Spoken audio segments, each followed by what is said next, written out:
జమ్మూ కాశ్మీర్లోని పెహల్గాం దగ్గర ఉగ్రవాదులు అతి కిరాతకంగా భారతీయులను బలి తీసుకున్న నేపథ్యంలో ప్రకాశం జిల్లా ఖమ్మం మండలం ముస్లిం జేఏసీ ఆధ్వర్యంలో శుక్రవారం నమాజ్ తర్వాత నల్ల బ్యాడ్జీలు ధరించి శాంతియుత ర్యాలీ నిర్వహించడం జరిగింది. ఖమ్మం పట్టణంలోని 15 మసీదుల నుండి వచ్చిన 1000 మంది ముస్లిం సోదరులు జామియా మసీదు నుండి బస్టాండ్ మసీదు వరకు ర్యాలీ నిర్వహించడం జరిగింది. అనంతరం ఉగ్రవాదం నశించాలి అంటూ నినాదాలు చేశారు.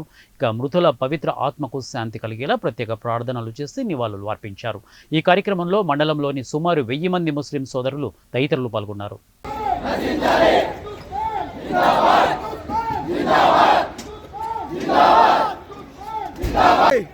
నశించాలి, నశించాలి, భాయ్ భాయ్ భాయ్ భాయ్ భాయ్ భాయ్ భాయ్ భాయ్ నశించాలి, నశించాలి, నశించాలి, నశించాలి, నశించాలి.